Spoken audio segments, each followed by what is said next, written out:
मैं तो यहीं रहूंगा, श्री जी के सन्मुख ही विराजूंगा मैं तो। मनसुखा बोलो लाला आज तेने मेरी 2 बार नाक कटवाई है, एक तो तेने पूर्णमासी के सामने कटवाई, दूसरी अब सकीन के सामने कटवाई दे। बोले तेरी तो नाक कटेगी, मैं संग चलोगे मेरा तो संबंधी कट जाएगा, तेरो ब्याह ना हेरो, तू तो चाहे कि मेरो नहीं हो, मैं तो करके आऊंगा ब्याह, तू चलो जा। राधा कृष्ण विवाह महोत्सव, और देखिए कैसी योजना बनी कि राधा कृष्ण विवाह महोत्सव कहां हो रहा है। शास्त्रों के अनुसार जो मूल ठाकुर जी की ससुराल है महाराष्ट्र में, रुक्मणी विवाह ठाकुर जी का यही हुआ, महाराष्ट्र से रुक्मणी जी गई, लेकिन वहीं महाराष्ट्र में श्री किशोरी जी के साथ आज विवाह महोत्सव हम लोग श्रवण करेंगे।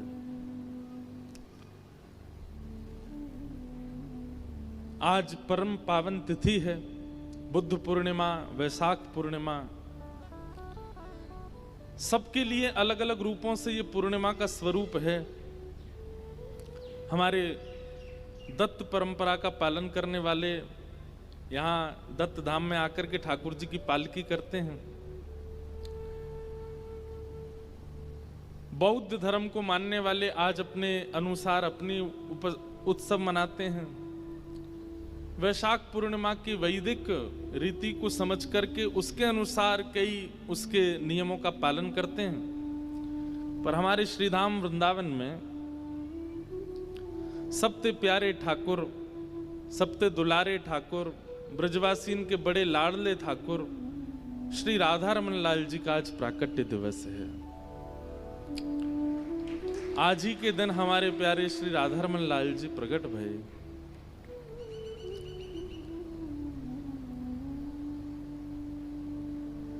श्री गोपाल भट्ट जू की हृदय वेदना प्रगट्यो शाले ग्राम, रूप सुधा को खान हमारो श्री राधा रमण जुलाल, वृंदावन प्यारो वृंदावन। कल नृसिंह चतुर्दशी थी। नृसिंह चतुर्दशी पर जब नृसिंह भगवान खंभ से प्रकट हुए, ये कथा श्री गोपाल भट्ट गोस्वामी सुन रहे थे,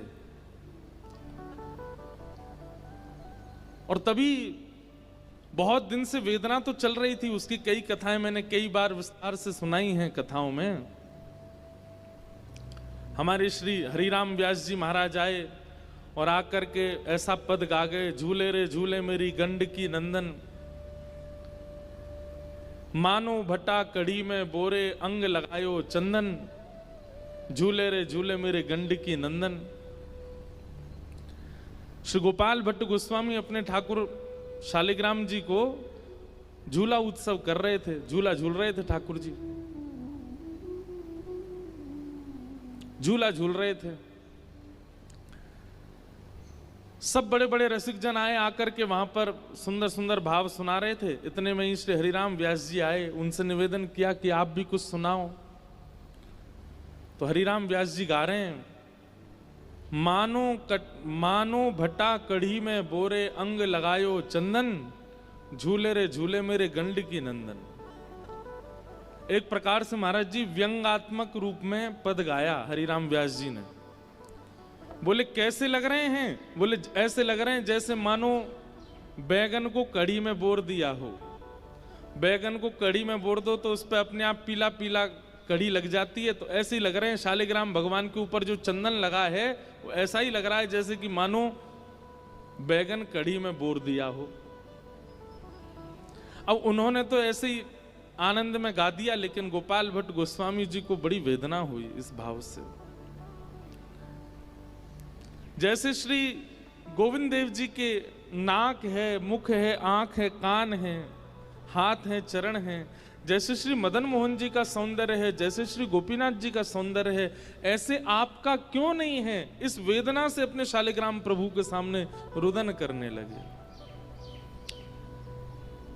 विरह तो बहुत दिन से व्याप्त था गोपाल भट्ट गोस्वामी जी के चित्त में, लेकिन नृसिंह चतुर्दशी जब आई और उस दिन जब श्रवण किया कि प्रहलाद की मनवांछित इच्छा के लिए प्रहलाद के भाव से पूरित होकर के सत्यम विधातुम निज भृत्य भाषितम व्याप्तिम च भूतेष्वखिलेषु चात्मनः अदृश्यतात्यद्भुत रूप मद्वहम स्तंभे सभाया न मृगम न मानुषम। प्रहलाद की इच्छा पूरी करने के लिए, हिरण्यकश्यप का वध करने के लिए भगवान खंभ से प्रकट हो गए। जब ये बात कथा में गोपाल भट्ट गोस्वामी जी ने सुनी, तुरंत उठ करके अपने ठाकुर जी के पास गए और बोले कि प्रहलाद के लिए आप खंभ से प्रकट हो सकते हो, तो खंभ तो फिर भी एक सामान्य ईंट पत्थर का बना होता है, आप तो साक्षात शालिग्राम हो, क्या मेरे लिए आप शालिग्राम से प्रकट नहीं हो सकते? और इस वेदना से, इस करुण पुकार से, इस विरह भाव में रुदन करने लगे श्री गोपाल भट्ट गोस्वामी। और उनके प्रेम के इस भाव की पूर्ति के लिए आज के दिन यानी कि बुद्ध पूर्णिमा, रात में सोए थे रुदन करते हुए, प्रातःकाल जैसे ही उठे तो क्या पाया? श्री सिंहासन पर शालिग्राम जी नहीं है, साक्षात श्री राधा रमन लाल जी प्रकट हुए हैं। ऐसे सुंदर हस्त कमल, ऐसे सुंदर नेत्र, ऐसे सुंदर मुखमंडल, ऐसे सुंदर चरण, ऐसी सुंदर ग्रीवा, ऐसी सुंदर कमर, सर्वांगीण अंग, इतना सुंदर श्री राधा रमन लाल जी का देख करके गोपाल भट्ट गोस्वामी एक बार तो मोहित हो गए, बलैया लेने लगे, आहा जय हो, कितने प्यारे ठाकुर। लेकिन एक बार को मन में आया कि कहीं ऐसा तो नहीं, मेरे शालिग्राम कहाँ गए, ये कौन के ठाकुर हैं? जैसे ही राधा रमन लाल जी को उठाया, तभी पीछे स्पर्श हुआ, कुछ शालिग्राम जैसी शिला है, पीछे देखा तो श्री शालिग्राम जी हैं और उनमें से ही श्री राधा रमन लाल जी प्रकट हो गए। ऐसे हमारे वृंदावन के प्यारे श्री राधा रमन लाल जी के स्वरूप की विशेषता यह है कि वृंदावन के प्रथम निधि गोविंद देव, गोपीनाथ और मदन मोहन, इन तीनों का मिलित स्वरूप हैं श्री राधा रमन लाल जी। गोविंद देव जी जैसा मुखमंडल है, गोपीनाथ जी जैसे हस्त कमल हैं, मदन मोहन जी जैसे चरण कमल हैं। क्योंकि गोपाल भट्ट गोस्वामी जी के चित्त में कभी कभी ऐसा भाव रहता था कि रूप सनातन मधु पंडित गोस्वामी को आप प्राप्त हुए, मुझे कब प्राप्त होगे? तो उनके ठाकुर जैसे हैं वैसे ही थोड़े थोड़े अंश अपने अंदर व्यवस्थित करके श्री ठाकुर जी प्रकट हो गए। आज ही के दिन, आज हमारे वृंदावन के लाडले ठाकुर प्रकट भए हैं। उनके प्राकट्य उत्सव की आप सबको बधाई हो, बधाई हो, बधाई हो। राधा रमण हमारे मीत, राधा रमण हमारे मीत। ऐसे प्यारे श्री राधा रमन लाल जी, उनको बारंबार प्रणाम करते हैं। हमारे लिए तो महाराज जी ने यही उत्सव कर दिया। राधा रमण यानी कि जो श्री किशोरी जी के साथ नित्य रमण करते हैं, नित्य विहार करते हैं, नित्य विलास करते हैं, ऐसे श्री राधा रमण। और वो राधा रमण बनेंगे कब? विवाह के पश्चात ही तो बनेंगे, ये उत्सव के पश्चात ही तो बनेंगे। तो एक प्रकार से ठाकुर, हमारे आपके विवाह महोत्सव कहलाएंगे, लेकिन ठाकुर जी के विवाह महोत्सव को अगर राधा रमण महोत्सव भी कह दिया जाए तो उसमें कोई अतिशयोक्ति नहीं है। ठाकुर जी का विवाह महोत्सव ही है राधा रमण महोत्सव।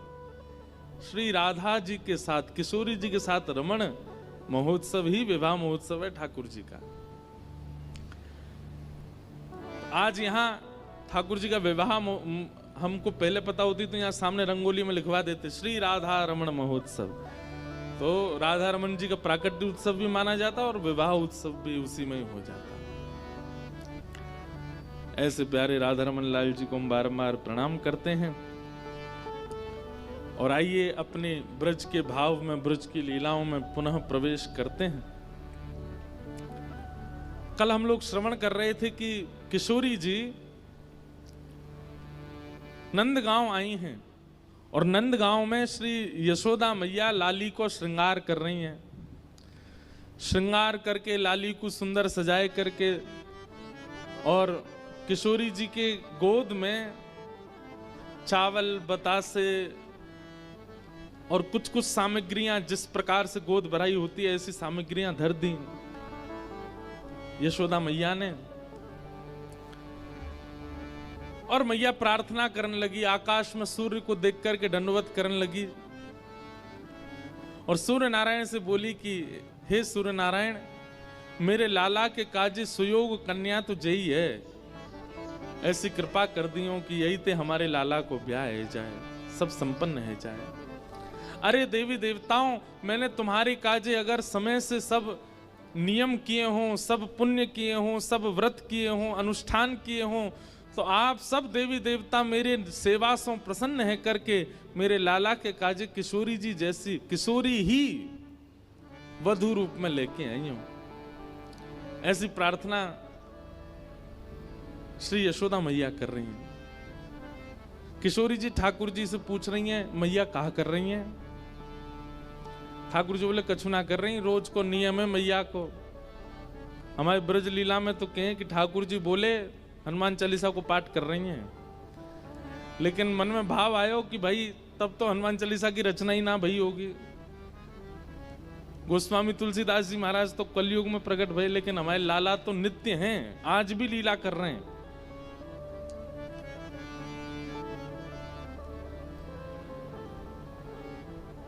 किशोरी जी बोली, मैया अब मोकू आज्ञा दो मैं जाऊं।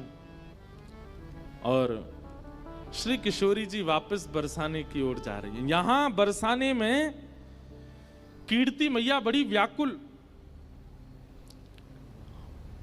इतनो समय है गयो, संध्या है गई, अभी तक लाली आई नहीं। ललिता आ गई, विशाखा आ गई, सबरी सखी आ गई, सबन से पूछी अरे किशोरी कहाँ है? सब बोली गई तो हमारे संग गई, हमने ने कही कि ने जमुना जी पे विराजो, हम अभी आ रही हैं, पतो ना इतने में कहाँ चली गई, हम सब जगह ढूंढ आई, अभी तक हमें ना ही मिली। कीर्ति मैया तो बड़ी परेशान है कि मेरी लाली कहाँ चली गई, मेरी किशोरी कहाँ चली गई। जैसे ही आप वृषभानु भवंत निकर के बाहर ढूंढवे के काजे जान लगी, इतने में ही सामने से छोटी सी नन्ही सी कुमारी श्री किशोरी जी नई सी झंगुली पहन करके, नई सी चुनरी पहन करके, नयो नयो से श्रृंगार करके, नई नई चूड़ी पहन के और ऐसे झोली में खूब सारो सामान लेकर के सामने तो धीमे धीमे चली आ रही हैं। कीर्ति मैया बोली, अरे देखियो ललिता, ये किशोरी आ रही है का? हाँ मैया, लग तो किशोरी सी रही है। बोले पर ये वस्त्र तो मैंने धराए ना, या ये क्या कि वस्त्र कैसे बदल गए? दौड़ करके जाके देखो तो किशोरी जी, तुरंत मैया ने अपनी गोद में उठा लिया। अरे लाली तू कहां चली गई, तू कहां को चली गई, और ये तेरे वस्त्र कैसे बदल गए, और इतनो सारो श्रृंगार ये कौन ने किए तेरो? ऐसे सुंदर पत्रावली, ऐसे सुंदर गले में हार, और ये तू कहां भर के लाई है अपने पास? खोल करके देखे तो वहां में जो जब बेटा को ब्याह पक्के करने के लिए बहू की गोद भरते हैं तो वो सारे सामान धरे थे। कीर्ति मैया बोली, कहां ते लेके आई है ये सब, कौन ने दियो तो को? किशोरी जी बोली, मैया मैं नंदगाम गई, कान कुंवर के घर गई, तो वहां कान कुंवर की मैया यशोदा जी ने ये सब श्रृंगार मुझ को प्रदान किया है। कीर्ति मैया सुन करके मनी मन विचार करने लगी, ये तो बचपन से हमारी बात हती कि लाला सो लाली को ब्याह करेंगे, ये तो बचपन से हमारी इच्छा आती। लेकिन अब देखो यहां कीर्ति मैया भी चाहती हैं कि किशोरी जी का ब्याह ठाकुर जी से हो, वहां यशोदा मैया, लेकिन कीर्ति मैया एक लीला प्रकट करती हैं, और जैसी भावना कीर्ति मैया के हृदय में, वैसी भावना सब बरसाने वारेन के चित्त में है जाए। वाकई लिए किशोरी जी एक लीला करती हैं। कैसी लीला? कि कीर्ति मैया इस संबंध के लिए थोड़ा थोड़ा इनकार कर देती हैं। कीर्ति मैया के अरे बचपन में तो हमारा बड़ो मनो कि इनके लाला होएगो तो वहां से अपनी लाली को ब्याह करेंगे, पर अभी जैसे जैसे हमको सुनवे में आ रही है उनको छोरा तो कारो है, और कार्य के संग संग वो तो टेढ़ो मेढ़ो है, वाके पाम भी टेढ़े, वाकी कमर भी टेढ़ी, वाको मुख भी टेढ़ो। एक सखी बोली, कारो ना है मैया, नीलो है, नीलो। नीलो समझे? जैसे अभी बाहर का आकाश हुआ है, ये ठाकुर जी का एक्चुअल रंग है। और घना हो जाए वो ठाकुर जी का असली रंग है। हमारे ठाकुर जी कोरे काले नहीं है, कोरे नीले नहीं है। जब घनघोर घटा छाती है उस समय के आकाश का जो वर्ण है वो ठाकुर जी से बिल्कुल मैच होता है। एक सखी बोली, कारो ना है मैया, नीलो है नीलो। अरे जब तक वहां को नामकरण नहीं भयो, सबरे नंद महर में सबरे बातें नीलमणि नीलमणि कह करके पुकारते। एक सखी बोली, मैया बात तो तू सही कह रही है, कल को हमारी लाली ते ब्याह कर लेगो, रात में अंधेरो हैगो और किशोरी कहीं ढूंढने लगी, कहां चले गए श्याम सुंदर। पतो चली बगल में ही बैठे हैं लेकिन अंधेरे के कारण दिख ना रहे। अरे कम से कम ऐसा तो होना चाहिए जो न प्रकाशमान रहे। किशोरी जी ये सब बात सुन रही हैं और नीची नजर करके बिल्कुल गहरी गहरी सांस ले रही हैं। उनको प्रिय नहीं लग रही ये सारी बातें। मनी मन मानो विचार कर रही हैं कि अरे सुनी भाई बातन पे काहे को भरोसा कर रही हो मैया, एक बार देखो तो सही कान कुंवर है कैसे। अच्छा, इस समय किशोरी जी की और ठाकुर जी की आयु कितनी है पता है?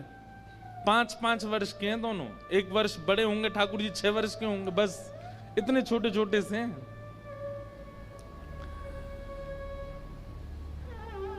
लेकिन ये नित्य लीला है। इसको प्रकट आज के रूप में अगर आप लोग अनुमान लगाएंगे तो बहुत सारे प्रश्न आपके चित्त में आ जाएंगे। इसलिए उस भाव में जाइएगा मत। ये लीला जैसी है इसको वैसे ही श्रवण कीजिए और उसी भाव में ही इसका आस्वादन करो। आप कहेंगे कि इतनी बाल अवस्था में विवाह आदि, अरे ये संसार के विषय भोग और संसार के जो जो क्रियाएं पूरी होती हैं विवाह से, वो सब क्रियाओं के लिए ये विवाह नहीं है। वासना की दुर्गंध नहीं है दूर दूर तक इस विवाह में, इस संयोग में। अरे इनका आचरण करने वाला, इन युगल नाम को गाने वाले के चित्त से वासना नष्ट हो जाती है। उनकी लीला में वासना कैसे हो सकती है? उनकी लीला में कोई और भाव कैसे हो सकता है? मुझे स्पष्ट करना इसलिए आवश्यक है क्योंकि कई अनधिकारी अगर सुनेंगे तो वो फिर गलत भाव में ले जाएंगे। किशोरी जी मन में विचार कर रही हैं कि सुनी भाई बातन पे काई को जाओ, एक बार देखो तो। तभी कीर्ति मैया एक वयोवृद्ध हैं बरसाने में, उनको नाम है पूर्णमासी, उनको बुलाती हैं, इधर आओ। पूर्णमासी आवे तो कीर्ति मैया के बड़ी चिंता की बात है, आप ही कछु हल निकालो या को। बोले कहा हल निकालना बताओ। बोले देखो किशोरी को देखो एक बार, ऐसो श्रृंगार करके बैठी है, ऐसे सुंदर सुंदर वस्त्र और पामन में देखो महावर लगा के बैठी, हाथन में महावर लगी है, गले में सुंदर हार पहने और याकू बतासे आदि सब दे करके यशोदा मैया ने पक्की सी कर दी है, गोद भराई कर दी लाली की। पूर्णमासी बोली अरे वाह, ये तो शुभ संकेत है, या में चिंता की कहा बात है। ये तो पूरा वृंदावन जाने, पूरा ब्रजमंडल जाने की भैया वृषभानु लाली, वृषभानु की लाली तो नंद के लाला को ही जावेगी, या में चिंता की कहा बात है। कीर्ति मैया बोली पर मुझे चिंता हो गई, ऐसी सुकुमारी, ऐसी सुंदर, ऐसे रूप गुण सब में संपन्न, और वो यशोदा को लाला, वाक्य तो मैंने ऐसे ऐसे कुकर्म सुने हैं, चोरी करके खावे, टेढ़ो मेढ़ो सो चले, कारो सो है, ऐसो ऐसो है। कारो भी एक बार को स्वीकार कर लूंगी, टेढ़ो मेढ़ो भी एक बार को स्वीकार कर लूंगी, लेकिन चोर, मुझे तुम ही बताओ पूर्णमासी, कोई सास यूं चाहेगी कि वाह को दामाद चोर हो?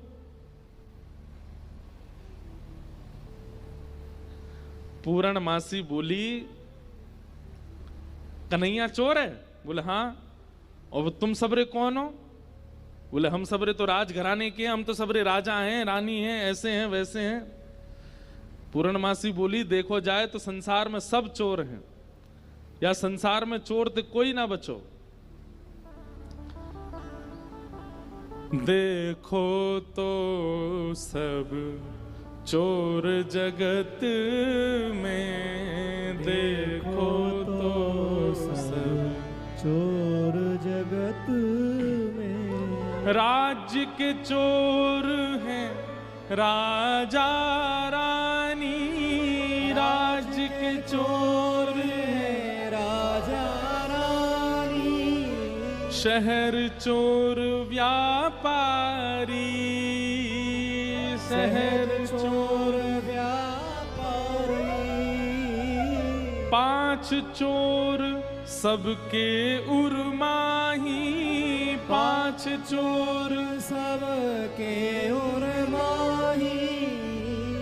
ये पद समझने का है। हमारे सूरदास जी वर्णन कर रहे हैं क्या? राज्य के चोर हैं राजा रानी। राज्य के चोर कौन है? बोले राजा रानी चोर हैं, सेना से अपने नागरिकों से कर वसूलते हैं, उससे अपना पेट भरते हैं, अपना घर बनाते हैं, अपना सब कुछ बढ़िया करते हैं। चोर नहीं है तो कौन है? शहर के चोर व्यापारी। व्यापारी बैठे हो तो बुरा नहीं मानना। शहर में चोर कौन है? बोले व्यापारी हैं।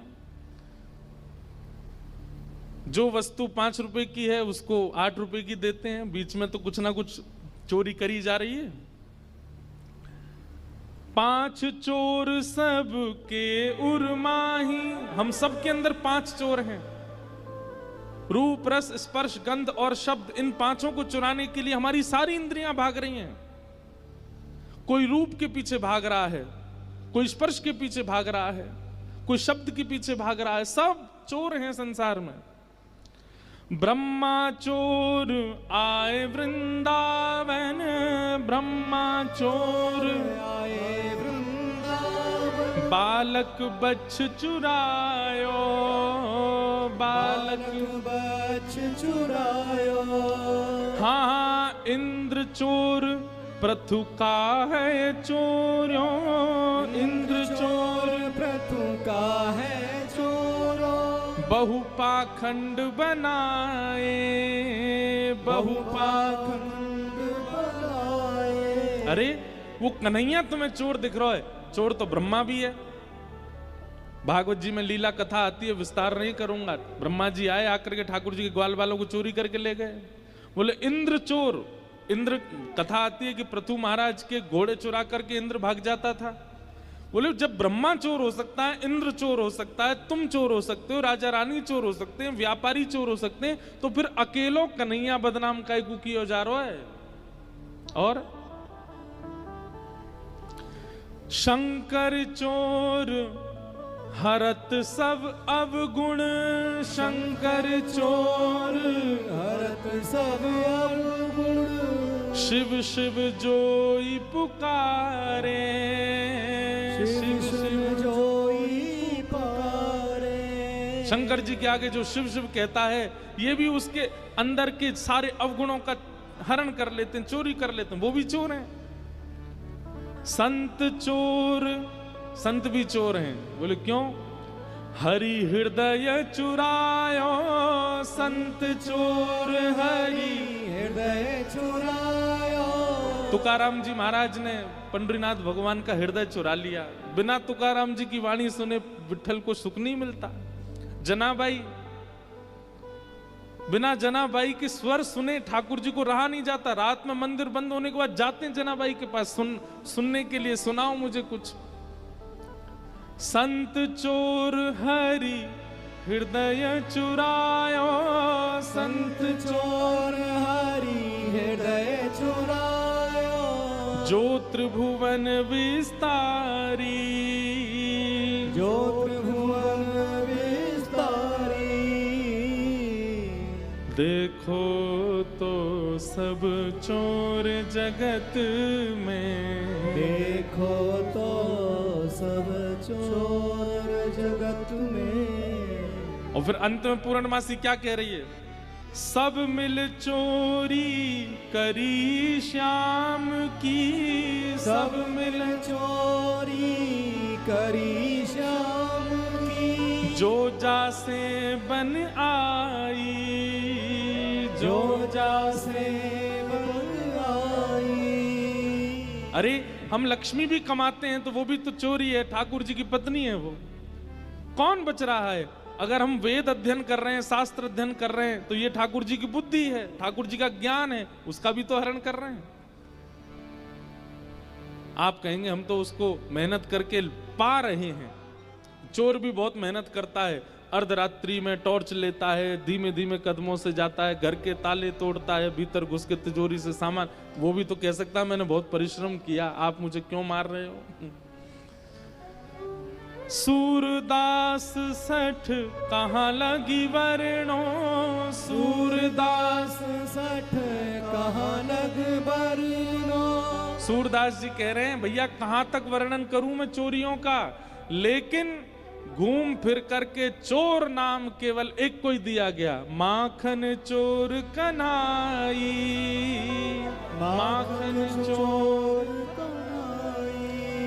देखो तो सब चोर जगत में, देखो तो सब चोर जगत में।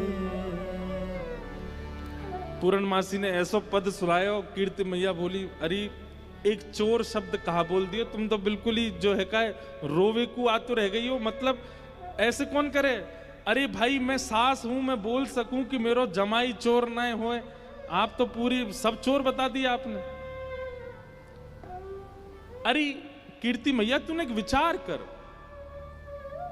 नंद बाबा यशोदा के यहां कोई माखन की कमी है, कोई दूध की कमी है, कोई दही की कमी है। ये सब लीला कीर्ति मैया इसलिए कर रही है क्योंकि बरसाने की सब सखियां खड़ी हैं, ये सुने, कल को ये लोग ना कुछ कहने लग जाएं। आज इनके सामने स्पष्ट कर दूं सब बात, इसलिए कीर्ति मैया ये लीला कर रही हैं। और पूर्णमासी की बात सुनकर के सब सखियां ही बोलने लगी, अरे कीर्ति मैया पूर्णमासी सांची कह रही है, वाके घर में कोई कमी थोड़ी है, वो चुरावे जावे वाको सुख है, वो सबन को सुख देवे जावे, और ना कोई को चोरी जैसा अनुभव होवे। कीर्ति मैया बोली मैं फिर भी चाहूंगी कि पूर्णमासी तुम जाओ और कहा करो, बोले जैसे हमारी लाली उनने नंदगाम बुला लई, टीको कर दियो, काजल लगा दियो, वस्त्र पहना दिए, ऐसे कैसे करके वह लाला को बरसाने लेके आओ। सब लोग ध्यान से सुनियो, ठाकुर जी अब तक रूप बदल बदल के बरसाने आए हैं, लेकिन अपने वास्तविक रूप में अभी तक बरसाने आए नहीं हैं ठाकुर जी। और जैसी कीर्ति मैया ने कही कैसे भी लाला लेके आओ, और याद रखियो ना तो नंद को पता चले, ना यशोदा को पता चले, ना दाऊ दादा को पता चले, ना रोहिणी को पता चले, और वहां के जो छोटा सबरे सखा है उनको भी पता नहीं चलनी चाहिए। अकेले कन्हैया को बरसाने लेके आओ, हम सबरी सखी घेर के वाके एक एक रों को देखेंगे, तब लाली को ब्याह करेंगे। पूर्णमासी बोली ये तो बड़ो कर्रो काम है, एक तो वो इतना चंचल है, कोई के हाथ में आवे ना, वाकू लेकर के इतनी दूर लानो और फिर इतने सब सकीन के बीच में रखनो। बोले ना पूर्णमासी अब ये काम करो, ऐसी सुकुमारी हमारी लाली, हमने देखभाल के सब करेंगे। सब सखियों के मन में भी प्रेम उत्पन्न होने लगा कि श्याम सुंदर आएंगे, हम भी उनको देखेंगे, हम भी न अनुभव करेंगे कैसे हैं। किशोरी जी को भी सुख है कि एक बार आ जाएं बरसाने में, यहां बैठ करके सबके बीच उनका दर्शन पुनः हो जाएगा। पूर्णमासी बोली तो ठीक है मैं जा रही हूं ठाकुर जी को लेने। एक प्रकार से किडनैपिंग होने वाली है ठाकुर जी की। पूर्णमासी निकल पड़ी। ठाकुर जी यहां गैया चरा रहे थे अपनी, बाकी के सब सखा अपने अपने घर को जा चुके, एक मन सुखा ठाकुर जी के पास रह गया था। पूर्णमासी दूर से देख रहे, बोले हाँ बढ़िया है, सबरे सखा चले गए, मन सुखा का है, पतलो सोया तो 2-4 रेपटा में मैं गिरा दूंगी, कन्हैया ले जाऊंगी। पूर्णमासी जो थी उसकी आयु होगी 80-90 के लगभग, कमर उसकी झुकी हुई थी और ऐसे थोड़े लचक लचक के चलती। जैसी चलती आ रही इतने में ही मन सुखा बोलो लाला देखियो, ऐसा लग रहा हो कोई झूला झूलता भयो आ रहा का। ठाकुर जी बोले हमें लग तो ऐसा ही रहो कोई झूला ही चलता भयो आ रहा का। उसकी आकृति ऐसी मानो कोई झूला चल के आ रहा है। थोड़ी पास आई तो इतने में मन सुखा, अरे लाला जी तो वो है पूर्णमासी। ठाकुर जी बोले जी कहा करे? बोले एक क्वार इनको ब्याह कराती डोले, कोई क्वार और दिख जाए वही को ब्याह करा दे। लाला आज हमारो तेरो सौभाग्य देख, मधुमंगल तनसुखा मनसुखा तनसुखा धन सुखा सबरे चले गए, बस मैं और तू ही बचे हैं और हमारे सामने पूर्णमासी आई है। आज चूकनो नहीं है, अपनो ब्याह को सब प्रस्ताव धर लेंगे, कर लेंगे बढ़िया थे, निकलंबी दंडौत करेंगे याकू आज। ठीक है। जैसे पूर्णमासी आई, ठाकुर जी अरे मासी बड़ी दिनान में मिलियो, जय हो दंडवत प्रणाम। ठाकुर जी की प्रणाम देख करके पूर्ण, अरे मेरो लाला, अरे कन्हैया इतकू आजा, हृदय ते लग जा मेरे, अरे लाला तू को ऐसी बहु ढूंढ के लाऊंगी मैं, तू तू तू कहा पूरा पूरा नंदगाम देखतो रहेगो। मन सुखा बोलो, हम भी हैं मासी यहाँ पे, हम प्रणाम कर रहे हैं दंडवत लेट के। पूर्णमासी आशीर्वाद दे रही है, तो ऐसो आशीर्वाद तू बतासो सो है जा, कोई पाम धरे सो पट्ट फूट जाए। बतासो जाने ये और बात है भैया, यहाँ पे ब्रज भाषा में कोरी कथा कर दूं तो शब्द नहीं जाने। बतासो जाने